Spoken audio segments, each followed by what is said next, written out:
Maya Thompson crouched behind a rusty dumpster in the alley behind Joe's coffee shop. Her stomach growled loudly, reminding her that she had not eaten anything since yesterday morning. The smell of fresh coffee and warm pastries drifted through the back door, making her mouth water. She pressed her thin jacket closer to her body as the cold Los Angeles morning air bit through the worn fabric dot. At 12 years old, Maya had been living on the streets for 3 long years. The foster homes had given up on her when she turned 9, saying she was too difficult and too smart for her own good. Since then, the concrete sidewalks and dark alleys had become her home. She knew every corner of downtown Los Angeles, every safe place to sleep, and every spot where she could find food without getting caught. Maya had learned to survive by watching people. She could tell which ones would give her money and which ones would call the police. She could spot trouble from 3 blocks away and disappear into the crowd before anyone noticed her. But today was different. Today she was watching someone special. The back door of the coffee shop opened, and a tall man with dark hair stepped out. Maya's heart jumped with excitement. It was him again. Keanu Reeves, the famous movie actor, walked slowly toward his motorcycle parked in the small lot behind the building. Maya had been following him for 2 weeks now, learning his habits and routines. Every Tuesday and Friday morning, Keanu came to this same coffee shop. He always ordered the same thing, a black coffee and a blueberry muffin. He always sat at the corner table by the window for exactly 20 minutes. Then he would get on his black motorcycle and ride away. Maya found his routine comforting in a world where nothing else stayed the same. But Maya was not following Keanu because she wanted money or autographs like other people might. She had something important to tell him, something that might sound crazy but was completely true. For the past week, she had noticed strange people watching the actor. These people dressed in black suits and moved in ways that made Maya's skin crawl. As Keanu walked toward his motorcycle, Maya stepped out from behind the dumpster. She had practiced what she would say 100 times, but now her throat felt dry and her hands shook with nervousness. "Mr. Reeves," she called out softly. Keanu stopped and turned around. His kind eyes looked at Maya with curiosity instead of annoyance. Most adults looked at her with disgust or fear when they saw her dirty clothes and tangled hair. But Keanu's expression was different. He seemed genuinely interested in what she had to say. "Hello there," Keanu said in his calm, gentle voice. "Are you okay? Do you need help?" Maya took a deep breath and stepped closer. "My name is Maya. I have been watching you for 2 weeks. Not in a bad way," she added quickly when she saw his eyebrows raise. "I live on the streets, and I notice things that other people miss. There are people following you, and I think you should know about it." Keanu tilted his head and studied Maya's face. She could see him thinking, trying to decide if she was telling the truth or just making up stories. Maya had learned that adults usually did not believe children, especially homeless children. But something in Keanu's eyes told her he might be different. "What kind of people?" he asked, not dismissing her. "Words. Men in black suits," Maya said, feeling more confident now. "They stand on rooftops and hide in doorways. They move too fast, faster than normal people should move. And their eyes." Maya paused, remembering the strange way the light seemed to bounce off their eyes in the dark. "Their eyes shine like animal eyes at night." Keanu was quiet for a long moment. Maya watched his face carefully, looking for signs that he thought she was crazy. Instead, she saw something that surprised her. He looked worried, maybe even a little scared. "How many of them have you seen?" Keanu asked. "At least 6 different ones," Maya replied. "They take turns watching you. They think they are being sneaky, but I know all the good hiding spots in this neighborhood. I have been using them for years." "Show me," Keanu said suddenly. Maya blinked in surprise. "What? Show me where they hide. I want to see for myself." Maya felt a flutter of excitement in her chest. An adult was actually listening to her and taking her seriously. She nodded eagerly and pointed toward the building across the street. "There is usually one on the roof of that apartment building," she said. "He has been there every time you come to the coffee shop. If we walk to the corner and look up, you might be able to see him." Keanu followed Maya as she led him across the street. She moved carefully, staying close to the buildings and avoiding the open sidewalk. These were skills she had learned during her years on the streets, ways to move without being noticed. That at the corner, Maya pointed up toward the roof of the 5-story apartment building. "There," she whispered. "Do you see him?" Keanu squinted against the morning sun and looked where Maya was pointing. At first, he saw nothing. Then a shadow moved slightly near the edge of the roof. The shadow was shaped like a person, but it moved in a strange, fluid way that did not look quite human. "I see him," Keanu said quietly. Maya could hear the surprise in his voice. "He has been watching you for at least a week," Maya continued. "And there are others. They work together, like a team. When you change your route, they signal to each other somehow." "I have seen them." Keanu looked down at Maya with new respect. "You have really been paying attention." "I have to pay attention to survive," Maya said simply. "When you live on the streets, you learn to notice everything. Dangerous people, safe places. When someone is lying to you, it keeps you alive." "Why are you telling me this?" Keanu asked. "What do you want from me?" Maya thought about the question. She could have asked for money or food or a place to stay. Those were the things she needed most. But something told her that this situation was bigger than her immediate needs. "I do not know why they are watching you," Maya said honestly. "But I know it is not normal. Normal people do not move that way or hide on rooftops. I think you might be in danger, and I thought you should know."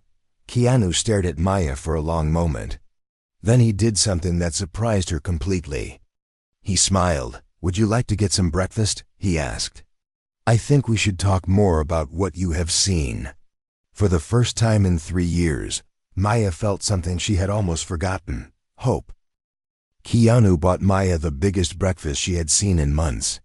Pancakes, eggs, bacon, orange juice, and hot chocolate filled the small table at the diner down the street from the coffee shop.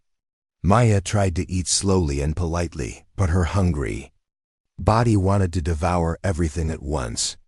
"Take your time," Keanu said gently, watching her eat. "The food is not going anywhere." Maya nodded and forced herself to slow down. Between bites, she told Keanu everything she had observed about the mysterious watchers. She described their strange movements, how they seemed to communicate without talking, and the way they appeared and disappeared like shadows.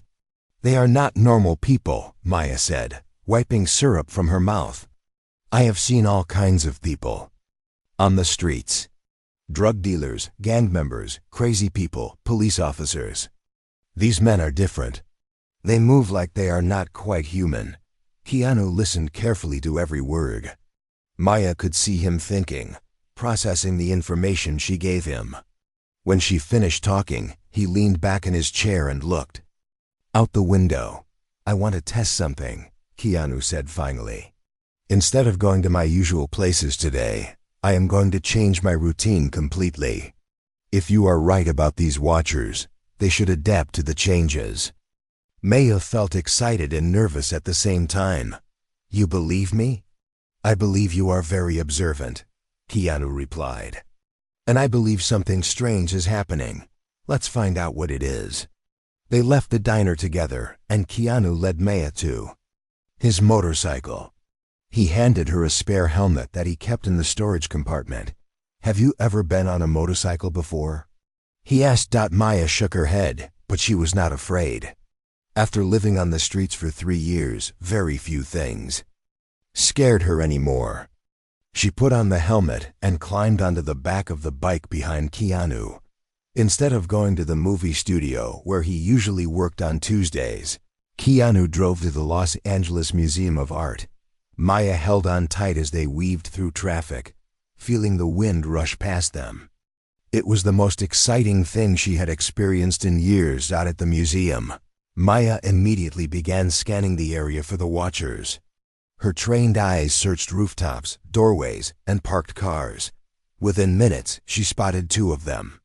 "There," she whispered to Keanu, pointing toward a man in a black suit standing near the museum entrance. "And another one by that white van across the street." Keanu looked where Maya pointed. The man by the entrance looked like any other visitor, but when Keanu watched him carefully, he noticed the strange, fluid way the man moved. It was subtle, but definitely not normal. "Let's go inside," Keanu said. They spent an hour walking through the museum, looking at paintings and sculptures. Maya had never been in a museum before, and she found herself fascinated by the artwork. But she never stopped watching for the mysterious followers. When they left the museum, Maya immediately noticed that the watchers had repositioned themselves. The man who had been by the entrance was now across the street. The one by the van had moved to a coffee cart nearby. They had adapted to the new location perfectly. "They followed us," Maya said quietly, "just like I told you they would." Keanu nodded grimly. "Let's try another location." They drove to Griffith Park next, a place Keanu never visited on his regular schedule. Again, the watchers appeared within minutes, positioning themselves strategically around the area. Maya counted at least 4 different men, all wearing similar black suits and moving with the same strange, unnatural grace. "This is impossible," Keanu muttered. "How did they get here so fast?" "I told you they were not normal," Maya said. "Normal people cannot move that quickly or coordinate that well without talking to each other." As they sat on a bench overlooking the city, Maya noticed something that made her blood run cold. One of the watchers was walking directly toward them. He was not trying to hide anymore. "One of them is coming," Maya whispered urgently. Keanu turned to look and saw a tall man in a black suit approaching them. The man walked with purpose, his strange eyes fixed on Keanu. As he got closer, Maya could see that his movements were definitely not human. He seemed to glide rather than walk, and his arms swung in a rhythm that was just slightly wrong. "Keanu Reeves," the man said when he reached their bench. His voice was deep and had a strange accent that Maya could not identify. "We need to talk." Maya jumped to her feet, ready to run, but Keanu remained seated. He looked up at the stranger with curiosity rather than fear. "Who are you?" Keanu asked calmly. "My name is Commander Alex Rivera," the man replied. "I am the leader of an advanced reconnaissance team. We have been monitoring you for several weeks now. Why?" Keanu demanded. Rivera glanced at Maya, then back at Keanu. "What I am about to tell you will sound impossible, but it is the truth. We are not from your time period. We come from the year 2425, 400 years in your future." Maya's mouth fell open. "Time travelers?" That was impossible. But as she looked at Rivera's strange eyes and unnatural movements, she began to think that maybe impossible things could be true. "Time travelers," Keanu said slowly. "Right. And why exactly are you watching me?" "Because you are important to the future of humanity," Rivera replied seriously. "Your genetic markers indicate that you are a descendant of one of our greatest heroes. We need your help to save our species from extinction." "What kind of extinction?" Keanu asked. Rivera's expression grew dark. "An alien species called the Devourers has discovered our timeline. They consume entire civilizations by harvesting their cultural essence and memories. They have already begun their assault on Earth's past, trying to change history so that humanity never develops the traits needed to defeat them." Maya felt dizzy. This conversation had moved far beyond anything she could have imagined when she decided to warn Keanu about the Watchers. "Why should we believe you?" Keanu asked. Instead of answering with words, Rivera did something that made Maya gasp. He moved his hand in a complex pattern, and suddenly a holographic display appeared in the air above his palm. The display showed images of massive alien ships, burning cities, and humans fighting creatures that looked like living shadows. "This is what will happen to your world if we fail," Rivera said. "The Devourers have already begun changing small events in your timeline. We need someone from this time period to help us stop them." "Why me?" Keanu asked. Rivera looked at Maya before answering. "Not just you, both of you. The young lady has demonstrated abilities that our people have lost over the centuries. She can see patterns and notice details that we cannot. Her survival skills and natural intelligence are exactly what we need." Maya stared at Rivera in shock. "Me? But I am just a homeless kid." "You are much more than that," Rivera said gently. "You have shown persistence, adaptability, and the ability to see what others miss. These are the exact qualities that humanity will need to survive the coming war." Keanu stood up slowly. "If what you are saying is true, then the entire world is in danger." "Yes," Rivera replied, "and time is running out." Maya had never been in a car that moved without making any noise. Rivera's black vehicle glided silently through the Nevada desert, heading toward what looked like empty wasteland. The sun beat down on the desert sand, and Maya pressed her face against the cool window, watching the landscape blur past them. "How much farther?" Keanu asked from the front seat. "We are almost there," Rivera replied. "The facility is hidden beneath the surface. Your government knows nothing about it." Maya felt nervous butterflies in her stomach. 3 hours ago, she had been a homeless girl eating breakfast in a diner. Now she was supposedly going to help save humanity from alien monsters. It all seemed like a crazy dream. The car suddenly stopped in the middle of nowhere. Rivera pressed his hand against a small device on the dashboard, and the ground in front of them began to move. A section of desert floor slid away, revealing a metal ramp that led down into darkness. "Welcome to Training Base Alpha," Rivera said. As he drove the car down the ramp, the underground facility was enormous. Maya stared in amazement at the high ceilings, bright lights, and corridors that seemed to stretch on forever. People in military uniforms hurried back and forth, carrying strange equipment that Maya had never seen before. "This place is huge," Keanu said, voicing what Maya was thinking. "It has to be," Rivera explained. "We are training people from all over your time period. Scientists, soldiers, engineers, doctors, everyone who might help us win this war." They stopped at a medical station where a woman in a white coat waited for them. She had kind eyes and short brown hair, and she smiled warmly when she saw Maya and Keanu. "I am Dr. Lisa Chun," she said, shaking their hands. "I will be supervising your training program." "Training for what exactly?"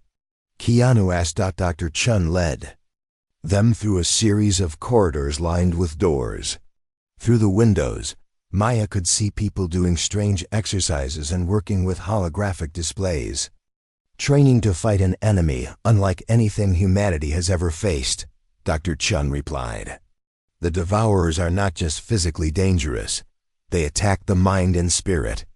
They consume memories, experiences, and the very essence of what makes us human."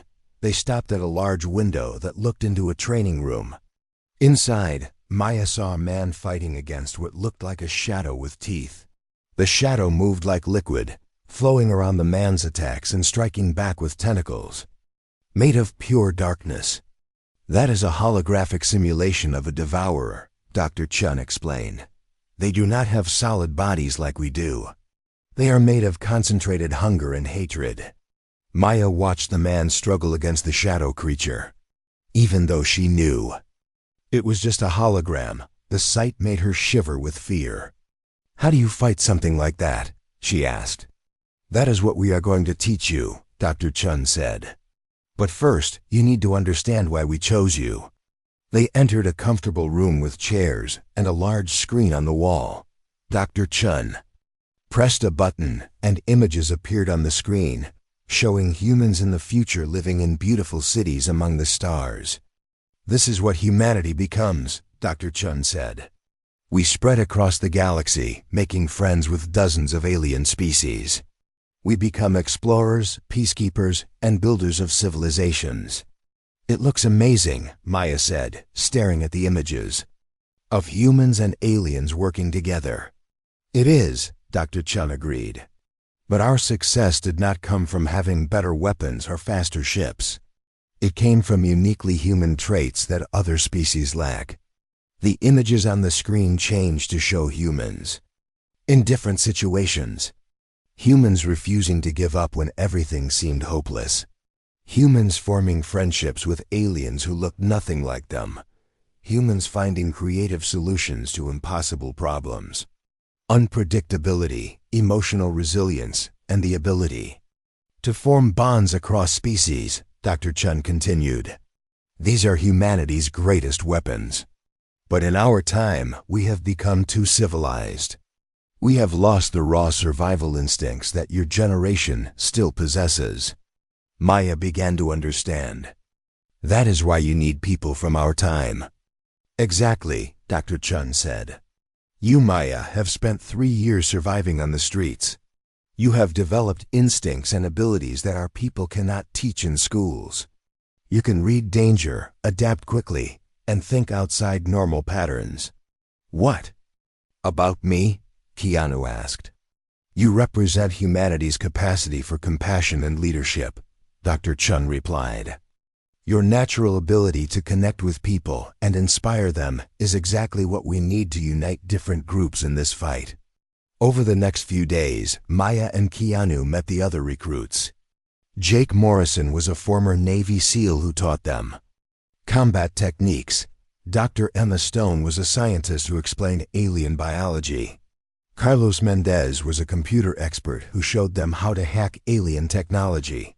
Maya discovered that she had a natural talent for understanding alien psychology.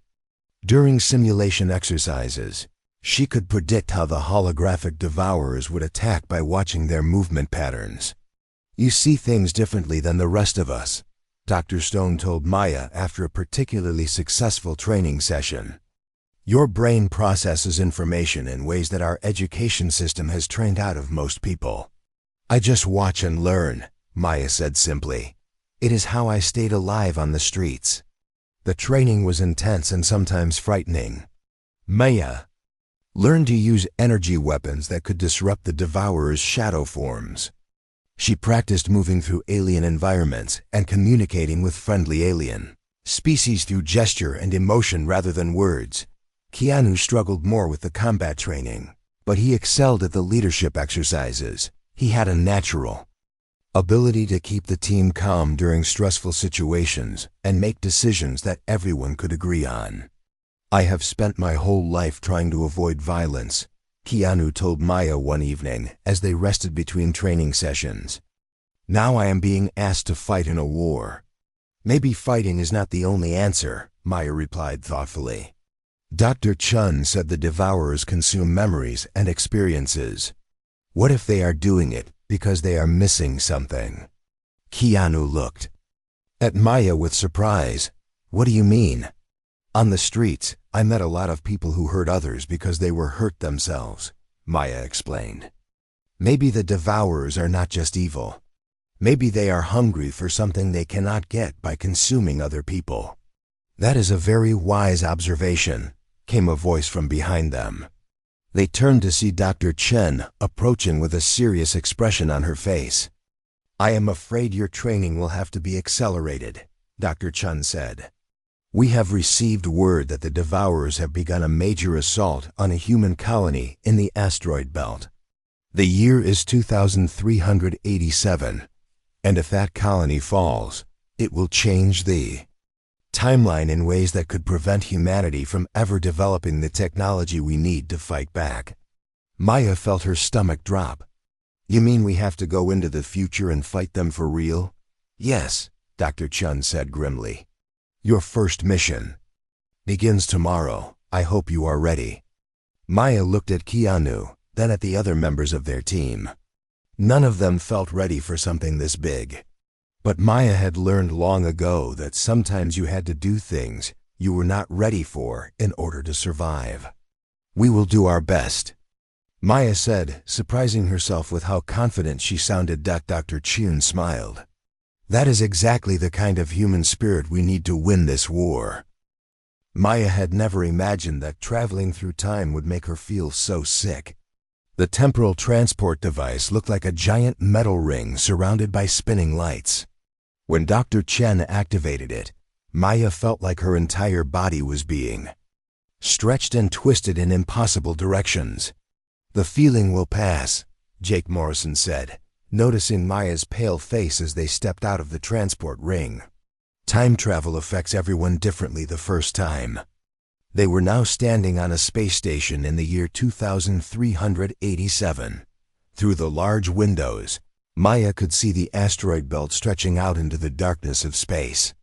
Thousands of rocks floated silently between Mars and Jupiter, and somewhere among them was the mining colony they had come to save.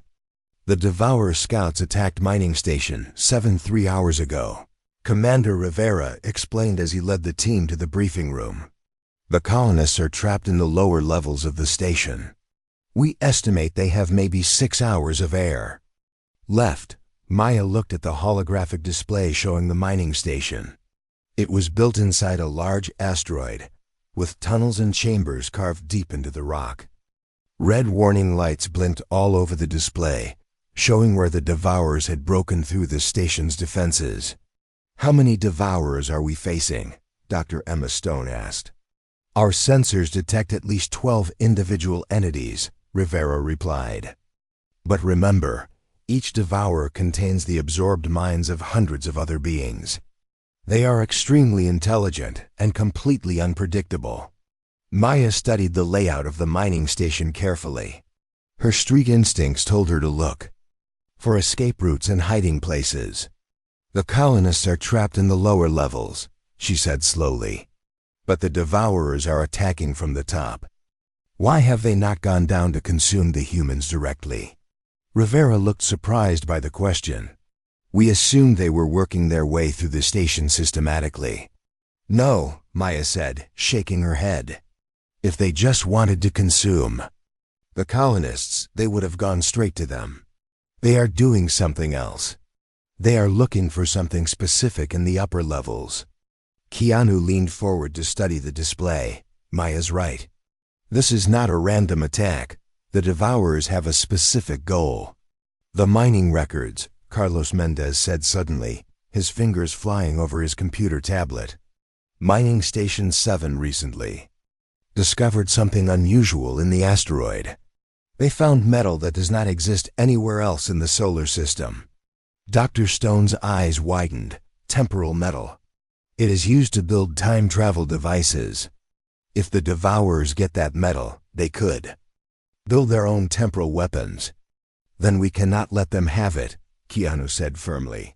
20 minutes later, Maya found herself strapped into the pilot seat of a small rescue ship, flying through the asteroid belt toward Mining Station 7.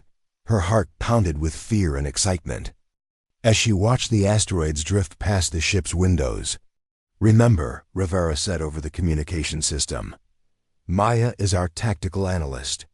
Listen to her observations about Devourer behavior patterns. Jake and Carlos will handle the direct combat. Keanu and Dr. Stone will coordinate the evacuation of the colonists." As they approached the mining station, Maya could see the damage the Devourers had caused. Large holes had been torn in the station's outer hull, and strange dark energy crackled around the breaches. The entire structure looked like it was being slowly dissolved from the inside out. There, Maya pointed to a section of the station that looked relatively undamaged. "We can dock there and enter through the maintenance tunnels." Jake Morrison piloted their ship to the docking port with expert precision. As soon as they were connected, the team put on their environmental suits and prepared to enter the station. Inside of Mining Station 7 was like a nightmare. The walls were covered with a black substance that seemed to pulse with its own evil life. Emergency lights flickered randomly, casting strange shadows that moved independently of their sources. "Stay close together," Maya whispered. "The Devourers. Use fear and confusion as weapons. Do not trust what you see if it does not make sense." They moved through the corridors carefully, following Maya's directions toward the lower levels where the colonists were trapped. Maya's street-honed senses helped her navigate the twisted passages and avoid the areas where Devourers were active. "The temporal metal storage is on level 5, Carlos reported, checking his scanner. "The colonists are on level 8. "We split up," Keanu decided. "Jake and Maya go after the temporal metal. The rest of us will rescue the colonists." Maya felt scared about separating from the group, but she knew Keanu was right. They could not let the Devourers get the temporal metal, and they also could not let the colonists die. Maya and Jake made their way to level 5, moving silently through the dark corridors. Maya used her ability to read danger signs to guide them past the Devourer patrols. The creatures moved like living shadows, flowing along the walls and ceiling in patterns that hurt to look at directly.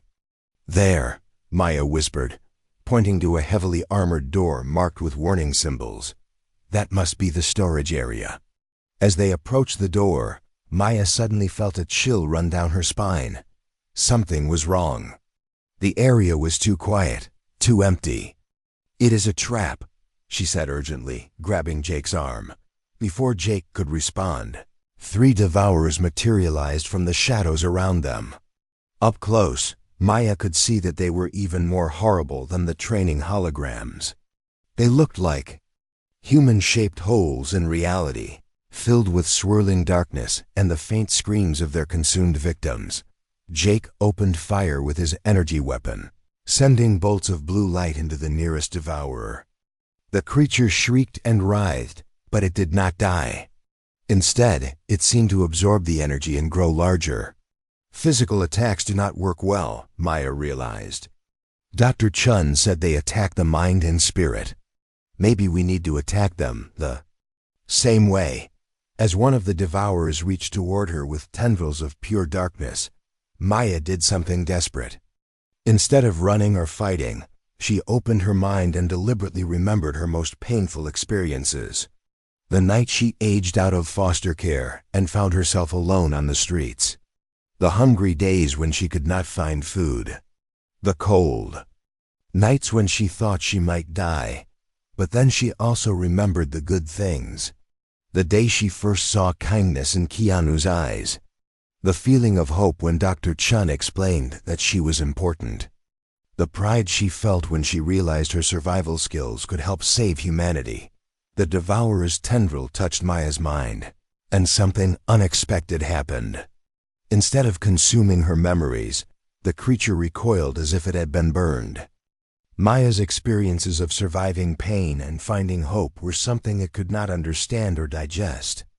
"Jake," Maya shouted, "think about good memories.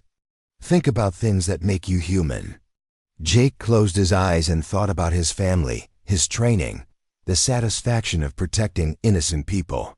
When he opened his eyes, his energy weapon was glowing with a different kind of light.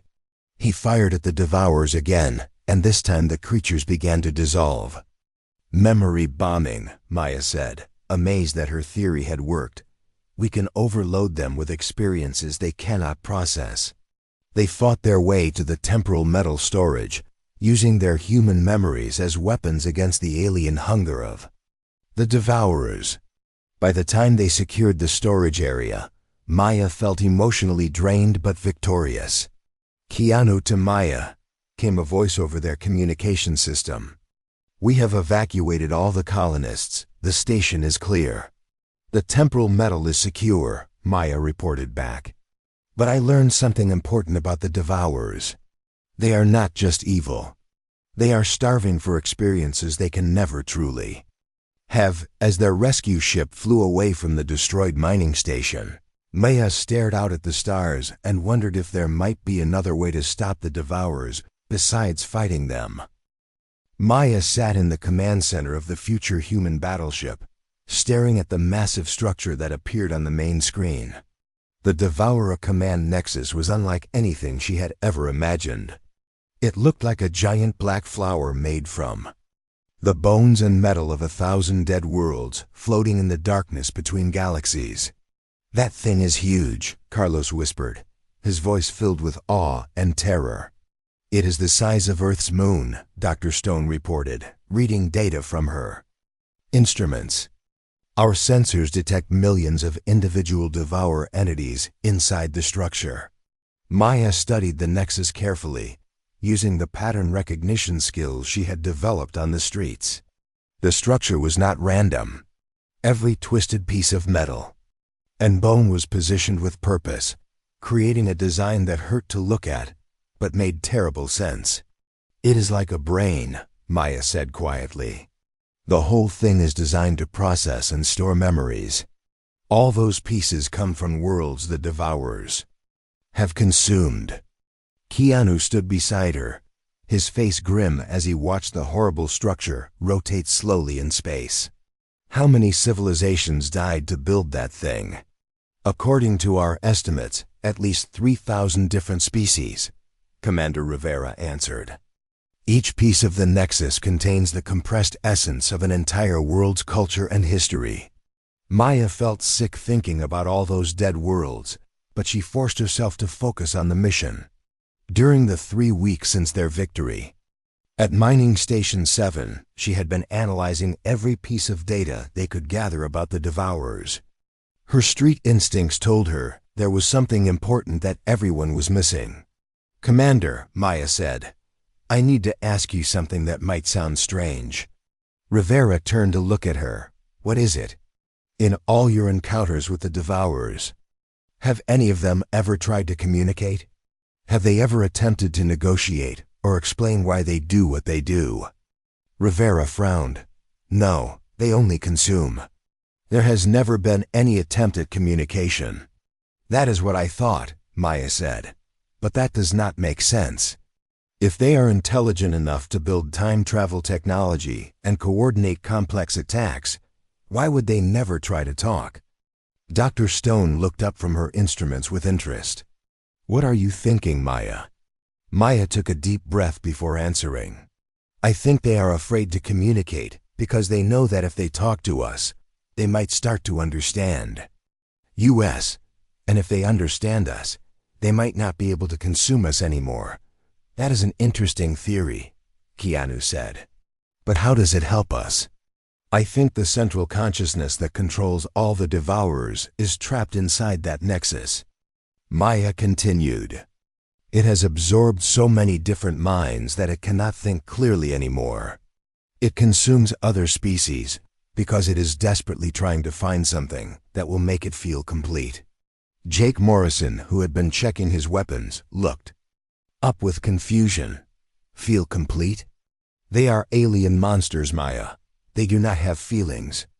"Everything has feelings," Maya replied firmly.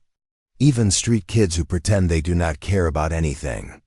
The Devourers are consuming memories and experiences because they are missing something important. Something they lost a long time ago." Commander Rivera activated the holographic display showing their attack plan. "Whatever their motivations, we have to stop them. If we can destroy the central Nexus, it will disrupt their ability to coordinate across time and space." Maya studied the attack plan, but something about it bothered her. What if destroying the Nexus is not the answer? What if we could find a way to communicate with the central consciousness instead? Communicate with it? Rivera looked shocked. "Maya, that thing has consumed thousands of civilizations.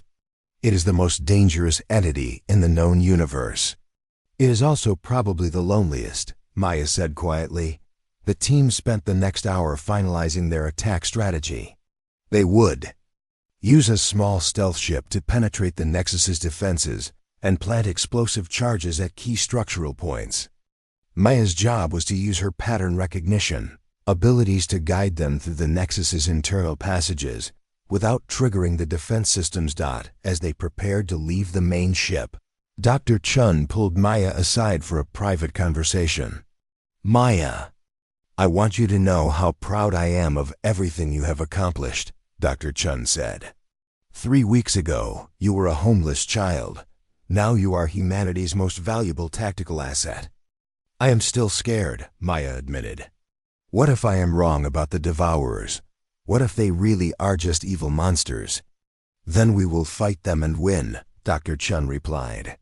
But if you are right, if there is a way to end this conflict without destroying them completely, that would be the most human thing we could do. The stealth mission began an hour later. Maya, Keanu, Jake, and Carlos flew their small ship toward the massive nexus, using advanced cloaking technology to avoid detection. As they got closer, Maya could see that the structure was even more horrifying up close. The bones and metal pieces were arranged in patterns that seemed to shift and change when she was not looking directly at them. Docking bay located, Jake reported. It looks like an opening designed for ships from one of the consumed civilizations. They landed inside a vast chamber that had once been part of an alien space station. The walls were covered with strange writing in a language that no longer existed anywhere in the universe. Maya felt overwhelmed by the sadness of it all. Stay alert, Jake warned as they put on their environmental suits. The Nexus is crawling with devourer entities. They moved through corridors that defied normal geometry, following Maya's instincts toward what she believed was the central consciousness chamber. The deeper they went, the more Maya could feel the presence of millions of absorbed minds pressing against her thoughts. Can you feel that? Keanu asked softly. It is like voices whispering just below the edge of hearing, Maya nodded. Those are all the civilizations the Devourers have consumed. Their memories and personalities are still trapped in here somewhere. As they approached the center of the Nexus, Maya began to understand the true horror of what the Devourers had done. They had not just killed these civilizations. They had imprisoned their souls, forcing them to exist forever as part of the collective consciousness that drove the Devourers' endless hunger. There, Maya pointed to a massive chamber ahead of them. That is where the central consciousness lives. The chamber was the size of a football stadium, filled with floating platforms connected by bridges of crystallized memory. At the center of it all was a writhing mass of darkness that pulsed with the absorbed thoughts of 3,000 dead worlds. That is the most terrible thing I have ever seen, Carlos whispered. Maya stared at the central consciousness and felt something unexpected. Instead of fear or hatred, she felt pity. The creature was not evil by choice. It was trapped in an endless cycle of consumption because it had forgotten how to exist any other way. I have to try to talk to it, Maya said suddenly. Maya, no. Keanu grabbed her arm. It will consume you instantly. Maybe, Maya said, but maybe it will listen. Someone has to try. Before anyone could stop her, Maya stepped forward and called out to the writhing mass of darkness. I know you can hear me, she said in a clear, strong voice. I know you are scared and lonely. I want to help you remember what you used to be before you became this. The central consciousness stopped moving and turned its attention toward Maya. She could feel its alien thoughts pressing against her mind, hungry and desperate and filled with the pain of 3,000 absorbed civilizations. My name is Maya. She continued. I used to be alone too. But I learned that consuming others never fills the emptiness inside. Only friendship can do that. The consciousness reached toward her with tendrils of pure thought, and Maya did not run away. The moment the central consciousness touched Maya's mind, she felt like she was drowning in an ocean of stolen memories. Thousands of different voices screamed inside her head, each one representing a civilization that had been consumed and trapped. Within the massive alien entity, Maya saw flashes of beautiful worlds that no longer existed. Cities made of crystal and light. Forests that sang with musical leaves. Oceans filled with creatures that painted pictures with their own bodies. All of it was gone, absorbed into the hungry darkness that surrounded her now. But underneath all the stolen memories, Maya sensed something else. a tiny spark of consciousness that felt different from the rest. It was scared and alone, buried so deep beneath the absorbed civilizations that it had almost forgotten its own identity. "You are still in there," Maya whispered, focusing on that small spark. "The real you, before you became this monster. You are still alive." The writhing mass of darkness paused, and for a moment, the screaming voices in Maya's head grew quiet. Through the mental connection, Maya felt a response. Not words, but pure emotion, confusion, fear, and something that might have been hope. "Maya, get away from that thing." Jake shouted from behind her, but his voice seemed to come from very far away. Maya ignored Jake and stepped closer to the central consciousness. She could see Keanu and the others preparing their weapons, ready to fight if the creature attacked her. But Maya sensed that fighting would only make things worse. "What were you like before you started consuming other minds?" Maya asked gently. "Can you remember your own people? Your own world?" The consciousness shuddered, and suddenly Maya was flooded with ancient memories that belonged to the creature itself. She saw a world of beings made of pure thought, floating through space and communicating through shared emotions. They had been explorers and philosophers, seeking knowledge and beauty throughout the galaxy. "You were not monsters," Maya said, tears streaming down her face as she experienced the creature's original memories. "You were teachers and artists. What happened to you?" More memories flowed through the connection. The creature's people had encountered their first alien civilization and tried to communicate by sharing thoughts directly. But something had gone wrong. Instead of sharing, they had accidentally absorbed the alien minds completely. The more they consumed, the hungrier they became, until their own identities were lost beneath layers of stolen consciousness. "You have been trying to find yourselves again," Maya realized. "All this consuming, all this destruction. You have been searching for something that would make you feel whole again." The central consciousness pulsed with recognition. Deep within the mass of absorbed minds, the original spark of identity grew slightly brighter. "But you cannot find yourselves by taking from others," Maya continued. "I know because I tried that too, in a different way. When I was living on the streets, I thought if I could just take enough food, find enough safe places, steal enough money, then I would feel safe and happy. But it never worked. The emptiness was still there." Maya opened her mind completely, sharing her own memories with the creature. She showed it what it felt like to be truly alone, sleeping in cold alleys and never knowing where the next meal would come from. But she also shared the moment when Keanu had shown her kindness without expecting anything in return. The feeling of being part of a team with Jake, Carlos, and Dr. Stone. The pride of knowing that her survival skills could help save others. "This is what you have been looking for," Maya said, sharing the warm feeling of genuine friendship. Connection that does not require consuming the other person. Love that makes both people stronger instead of destroying one of them. The central consciousness trembled as it experienced Maya's memories of friendship and belonging. The sensation was completely foreign to it, but also deeply attractive. For thousands of years, it had only known the temporary satisfaction of consuming other minds. Maya was offering something it had never imagined possible. Suddenly, the creature began to split apart. The massive writhing darkness divided into millions of separate entities, each one fighting to maintain its connection to the collective consciousness. Some of the devourers could not accept Maya's offer of friendship. They had been consuming others for so long that they no longer remembered any other way to exist. "Choose," Maya called out to all of them. "You can keep consuming and destroying, or you can learn to connect with others without hurting them. But you cannot do both." About half of the devourer entities chose to break away from the collective.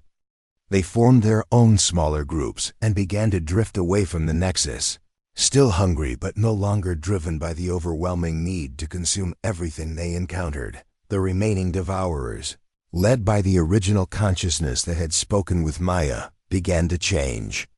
Instead of appearing as writhing shadows, they started to take on more stable forms.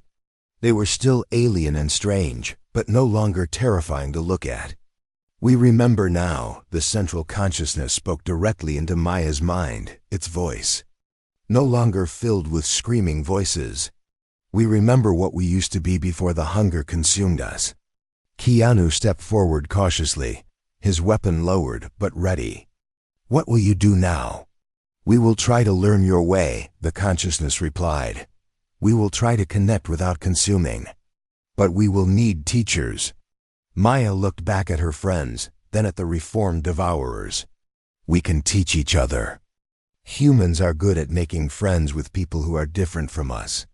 The next few hours were filled with careful negotiations. The reformed devourers agreed to stop their attacks on human colonies and help repair the damage they had caused to the timeline. In exchange, human scientists and diplomats would work with them to develop new ways of connecting with other species. Without causing harm. Not all of the devourers had chosen to change. The ones who had left the Nexus continued to roam the galaxy, still driven by their hunger. But they were no longer united under a single consciousness, making them much less dangerous. "The war is not completely over," Commander Rivera explained as they prepared to return to their own time. "But it is no longer a war of extinction. It has become something we can manage."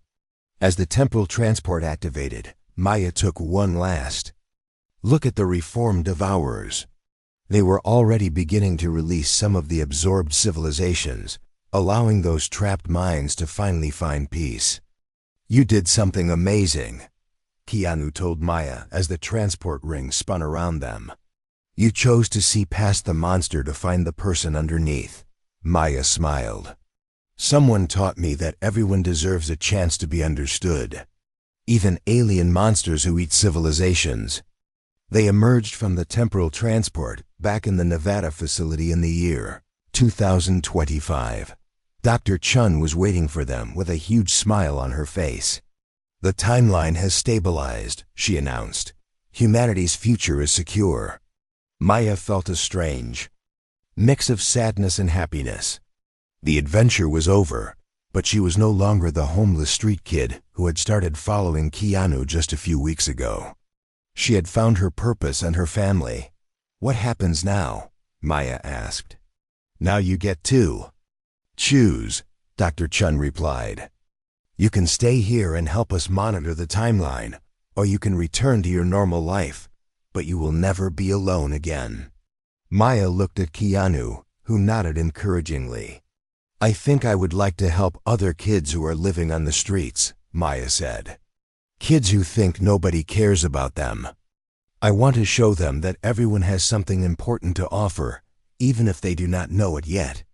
"That sounds perfect," Keanu said.